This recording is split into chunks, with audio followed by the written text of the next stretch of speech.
YouTube کے تمام دوستوں کو میری طرف سے السلام علیکم۔ پیارے دوستو، حاضر ہیں نئے پروگرام کے ساتھ۔ ہمارے چینل کو لائک کرنے کا، سبسکرائب کرنے کا بہت بہت شکریہ۔ اور دوسری بات یہ ہے کہ میں آپ کو ہر پروگرام میں کہتا ہوں کہ آپ کے ہاتھ میں اگر کوئی عجیب و غریب لکیر ہے کہ جو دوسرے ہاتھوں میں نہیں ہے تو اس کی تصویر بنا کر ہمیں بھیجیں اور سوال کریں، انشاءاللہ العزیز ہم اس کا جواب دیں گے۔ آج جس ٹاپک پہ ہم بات کریں گے یہ ٹاپک کچھ نیا بھی ہے اور کچھ پرانا بھی ہے، لیکن زیادہ یہ جو نیا ٹاپک ہے، یہ ٹاپک ہے کہ گھروں میں کام کرنے والی ماسی سے لے کر مالکن بننے تک کا سفر۔ گھر کی مالکن بننے تک کا سفر۔ آپ نے اپنے ارد گرد دیکھا ہوگا کہ بے شمار لوگ آپ کو ایسے ملیں گے جو خواہ مخواہ آپ سے حسد کریں گے یا آپ کی کامیابی سے جیلس ہوں گے یا آپ کو کسی بھی لباس یا کسی بھی چیز میں دیکھ کر کبھی خوش نہیں ہوں گے۔ ایسے لوگ جو ہوتے ہیں وہ اکثر چاپلوس قسم کے لوگ ہوتے ہیں، اور یہ اپنی چاپلوسی کی وجہ سے ایک تو گھروں میں دنگا فساد کروا دیتے ہیں، دو بندوں کو آپس میں لڑا دیتے ہیں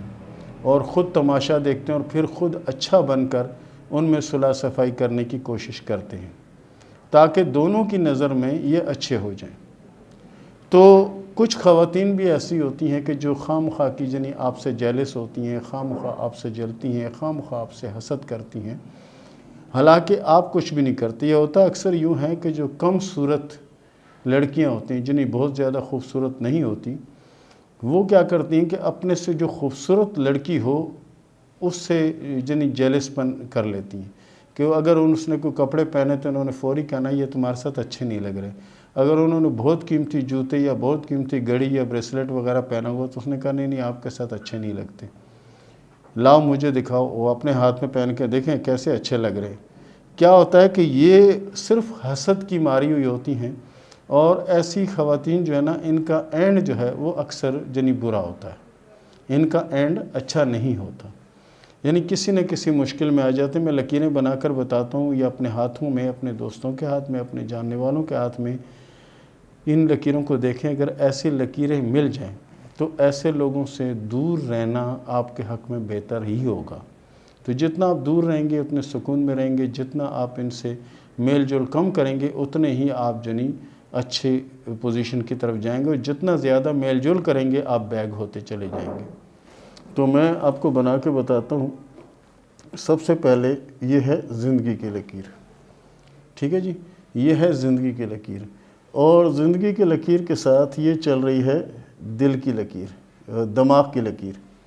دماغ کی لکیر، اس کے ساتھ یہ ہے دل کی لکیر۔ یہ عموماً جو لکیر ہوتی ہے نا، دل کی جو لکیر ہوتی ہے یہاں سے یہ آغاز کرتی ہے، یہاں تک جاتی ہے، لیکن یہ کافی بیچ میں فاصلہ ہوتا ہے۔ مثال لیں آدھی انچ کے قریب کا فاصلہ ہوتا ہے، ٹھیک ہے، آدھی انچ کے قریب جو اس کا فاصلہ ہوتا ہے، تو اس میں اگر جتنا فاصلہ زیادہ ہوگا اتنا ہی بندہ فراخ دل ہوگا، اتنا ہی فراخ دل ہوگا اور اتنا ہی اچھا ہوگا۔ تو آپ کو میں یہ بتا دیتا ہوں، یہ دیکھیں اگر اتنی لکیریں جڑی ہوئی ہیں، دل کی جو لکیر ہے وہ اس طرح سے ان کے ساتھ جڑی ہوئی ہے، بالکل قریب ہیں، تو ایسے جو افراد ہوتے ہیں، مرد و خواتین ہوں، ان سے دور رہنے کی کوشش کریں۔ اگر یہ کسی جگہ نوکری پہ آپ لگ گئے تو آپ نے ان کو اگر نوکری پہ لگا لیا تو کچھ دنوں بعد آپ کی چھٹی ہو جائے گی اور یہ وہاں کے چیمپئن ہو جائیں گے۔ اسی طرح خواتین بھی ایسی ہوتی ہیں کہ اس طرح کی اگر ان کی کوئی دوست ہو یا کوئی سہیلی ہو یا کام کرنے والی ماسی وغیرہ ہو تو وہ کیا کرتی ہیں کہ اس میں دنگا فساد کروا دیتی ہیں، اس میں کوئی نہ کوئی مسئلہ بنا دیتی ہیں، یہاں تک کہ نوبت طلاق تک چلی جاتی ہیں۔ اور یہ دونوں پارٹیوں کے ساتھ اچھے برتاؤ کو، ان سے جا کے ان کی باتیں کریں گے، ان سے جا کے ان کی باتیں کریں گے۔ اس کی وجہ سے ان کی زندگی، یہ نہیں سمجھیں کہ یہ اس طرح کی باتیں کر کے خوشحال زندگی گزارتی ہیں، خوشحال ہوتی ہیں، یہ خوشحال بالکل نہیں ہوتی۔ یہ اندر ہی اندر جلتی کڑتی رہتی ہیں، اندر ہی اندر جلتی رہتی ہیں۔ جتنا نقصان یہ لوگوں کو پہنچاتی ہے یا پہنچاتا ہے اس سے کہیں زیادہ نقصان اس کا ہوتا ہے۔ ایک تو برین اس کا کمزور ہو جاتا ہے، دوسرا جو ہے نا یہ جل جل کے کہ آپ نے اچھے کپڑے پہنے یہ ان کو حسد ہو گئی، یا آپ نے اچھا ڈریس پہنا ان کو حسد ہوگی، شادی میں آپ نے اچھے ڈریس پہنے ان کو حسد ہو گئی، آپ نے کوئی اچھا کام کیا ان کو حسد ہو گئی، یعنی یہ حسد کرنے والے جو ہوں گے ان کے ہاتھ میں اس طرح کی علامت ہوگی۔ اور یہ لکیر یوں بھی ہو سکتا ہے کہ یہ لکیر جو نا یہاں سے یہاں تک جا رہی ہو یا ادھر سے ادھر مل رہی ہو، اور دوسرے جنی ان کے جو دماغی جو پوزیشن ہوتی ہے وہ کوئی خاص اچھی نہیں ہوتی، یہ ہر وقت کسی نہ کسی ٹینشن، ہر وقت کسی نہ کسی پریشانی میں یہ مبتلا رہتی ہے، اور اسی طرح سے جو ان کی دل کی لکیر ہے وہ بھی کمزور سی لکیر ہوتی ہے، اور قسمت کی لکیر ان کی اچھی نہیں ہوتی، اس طرح سے جنی لکیر چل رہی ہوتی ہے ان کے ہاتھ میں، اس طرح سے لکیر ہوتی ہے قسمت کی، اور تاثراتی لینے بے شمار جنی ہوتی ہیں، جنی ان کو ان کے خلاف یا ان سے ہٹے ہوئے بہت سے لوگ ایسے ہوتے ہیں جو ان کو نقصان پہنچانا چاہتے ہیں،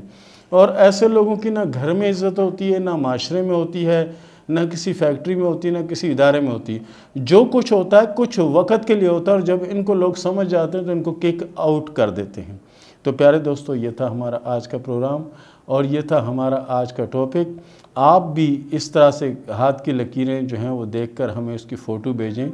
تاکہ ہم اس پر تفصیلاً کوئی بات کر سکیں۔ پیارے دوستو، اس کے ساتھ ہی شروع کرتے ہیں سوال و جواب کا سلسلہ۔ پہلا سوال کیا ہے عزیر جاوید کوٹلی آزاد کشمیر سے کہ میرے ہاتھ میں سفر کی لکیر ہے، اگر لکیر ہے تو یہ بتائیں کہ میرا سفر کب شروع ہوگا۔ پیارے دوست، آپ کے ہاتھ میں سفر کی لکیر موجود ہے، اور نئے سال میں سفر کا آغاز ہوگا اور آپ سفر کریں گے انشاءاللہ، اور کامیاب بھی رہیں گے۔ علی نے سوال کیا چنیوٹ سے کہ یہ بتائیں کہ مجھے کامیابی کب ملے گی۔ پیارے دوست، آپ کو کامیابی تو انشاءاللہ العزیز بہت جلدی ملے گی، اور بڑا نام آپ کا ہوگا، لیکن 2024 کے آغاز سے آپ کی بہتری کے پیریڈ کا آغاز ہوگا اور آگے بہت اچھا چلے گا۔ قدوس رضا نے سوال کیا لکھنؤ سے کہ یہ بتائیں کہ مجھے کامیابی کب ملے گی، اور کب میرے حالات میں بہتری آئے گی، پیسہ کب آئے گا۔ پیارے دوست، آپ کے ہاتھ میں لکیریں تمام کی تمام اچھی ہیں، اب یہ آپ کے اوپر ہے کہ آپ کتنی کوشش کرتے ہیں، کتنی محنت کرتے ہیں، کیونکہ پیسہ بھی آئے گا، شہرت بھی ہوگی، اور کامیابی بھی ہوگی انشاءاللہ۔ ثنا نے سوال کیا جموں کشمیر سے کہ یہ بتائیں کہ میری شادی کب ہوگی، اور کیا شادی کے بعد تعلیم حاصل کر سکوں گی، یا تعلیمی سلسلہ جاری رہے گا یا نہیں، یا شادی کے بعد دوبارہ تعلیم حاصل کروں گی، کیا ہوگا یہ بتائیں۔ دیکھیں جی، ہاتھ میں اتنی ڈیٹیل نہیں ہوتی جتنی آپ پوچھ رہی ہیں، ہاتھ میں صرف یہ ہے کہ آپ کی شادی 2023 اور 2024 میں ہونے کے چانس ہیں، اور اگر یہ شادی لیٹ ہو جاتی ہے تو پھر آگے جنی کامیابی کے بڑے آثار نظر آ رہے ہیں، لیکن فی الوقت یہ شادی رکنے کا نام نہیں لے رہی۔ سیدہ شمسہ نے سوال کیا ہے آزاد کشمیر سے کہ میرے پاس دولت کب آئے گی، کامیابی کب ملے گی، اس کے بارے میں کچھ بتائیں۔ دیکھیں جی، آپ کے ہاتھ میں قسمت کی لکیر جو ہے فی الوقت موجودہ وقت ذرا سی سلو چل رہی ہے، لیکن آگے جیسے ہی وقت گزرتا جائے گا یہ بہتری کی طرف جاتی رہے گی، اور آنے والا وقت آپ کا اللہ کے فضل سے بہت اچھا اور بہت بہتر وقت ہوگا اللہ کے فضل سے۔ آصفہ نے سوال کیا کراچی سے کہ میں یہ بتائیں کہ کب تک میں اسٹرگل کرتی رہوں گی، اور کب مجھے کامیابی ملے گی، اور کب میرے اچھے دن آئیں گے۔ دیکھیں جی، ہاتھ کی لکیروں کے حساب سے آپ کی قسمت اللہ کے فضل سے بہت اچھی ہے، اور آنے والا سال جو ہے یہ آپ کے لیے اللہ کے فضل سے جو نیا سال ابھی شروع ہونے والا ہے کچھ ہی دن بعد، یہ آپ کے لیے بہتر ہوگا، اور اس میں بھی کامیابی آپ کو ملے گی۔ بہرحال کوشش کرنا ہے، یہ نہیں کہ قسمت کی لکیر اچھی ہے، کامیابی کی اچھی ہے تو سب کو چھوڑ کر بیٹھ جائیں جی ابھی وہ لکیر ہی سب کچھ کرے گی، تو ایسا نہیں ہوگا، اس کے لیے آپ کو محنت اور کوشش کرنا پڑے گی انشاءاللہ۔ راشد اصغر نے سوال کیا ہے برنالہ سے کہ یہ بتائیں کہ مجھے نوکری کب ملے گی، اور کیا نوکری میں میری کامیابی ہوگی یا نہیں۔ نوکری تو آپ کو مل جائے گی، اور رہی بات کامیابی کی تو انشاءاللہ کامیابی بھی ہوگی، لیکن اس کے لیے تھوڑا سا وقت لگے گا، اللہ کے فضل سے حالات بہتر ہو جائیں گے۔ عائشہ خان نے سوال کیا ہے کراچی سے کہ میری ایک شادی ختم ہو چکی ہے، یہ بتائیں کہ میری دوسری شادی امیر گھر میں ہوگی یا غریب گھر میں ہوگی۔ دیکھیں جی، آپ کی اپنی ذاتی قسمت اچھی ہے، کیونکہ دولت عورت کے نصیب سے ہوتی ہے، اور اولاد جو ہے وہ مرد کے نصیب سے ہوتی ہے۔ آپ کی قسمت اچھی ہے، انشاءاللہ دولت بھی آئے گی اور کامیابی بھی نصیب ہوگی انشاءاللہ۔ تیمینہ نے سوال کیا راولپنڈی سے کہ یہ بتائیں کہ میری شادی کب ہوگی، شادی لو میرج ہوگی یا ارینج میرج ہوگی۔ ہاتھ کی لکیروں کے حساب سے آپ کی شادی ارینج میرج ہوگی، اور شادی اللہ کے فضل سے کامیاب رہے گی۔ حلیمہ نے سوال کیا راولپنڈی سے کہ یہ بتائیں کہ میری شادی کب ہوگی، اور میری شادی خاندان میں ہوگی یا خاندان سے باہر ہوگی۔ آپ کی شادی خاندان میں ہوگی اور شادی کامیاب رہے گی۔ رہی بات کب ہوگی، تو 2024-2025 جو ہے شادی کے سال ثابت ہوں گے۔ انہوں نے سوال کیا جہلم سے کہ یہ بتائیں کہ میری شادی کب ہوگی؟ آپ کی شادی 2024 میں ہوگی اور شادی انشاءاللہ کامیاب ہوگی۔ نازیہ نے سوال کیا جہلم سے کہ آپ کوئی ایسا وظیفہ بتائیں کہ جس سے حالات ٹھیک ہو جائیں، حالات بہت خراب ہیں۔ آپ کوشش کریں کہ سورہ کوثر کو پڑھتی رہا کریں، انشاءاللہ العزیز حالات بھی بہتر ہوں گے اور وقت بھی اچھا آئے گا، انشاءاللہ کامیابی بھی ملے گی۔ عبد المتین نے سوال کیا انڈیا سے کہ میری شادی کے معاملات میں کچھ پرابلم چل رہی ہے، یہ بتائیں کہ یہ پرابلم ٹھیک ہوگی یا شادی ختم ہو جائے گی؟ دیکھیں جی، ہاتھ کی لکیروں کے حساب سے شادی مجھے دیر پر مضبوط نظر نہیں آتی، بہرحال اس کو چلانے کی کوشش کریں، انشاءاللہ العزیز چل بھی جائے گی، بہرحال کوشش بہت زیادہ کرنی پڑے گی۔ اور اس کے ساتھ ہی اجازت دیں، ملتے ہیں اگلے پروگرام میں، تب تک کے لیے اللہ حافظ۔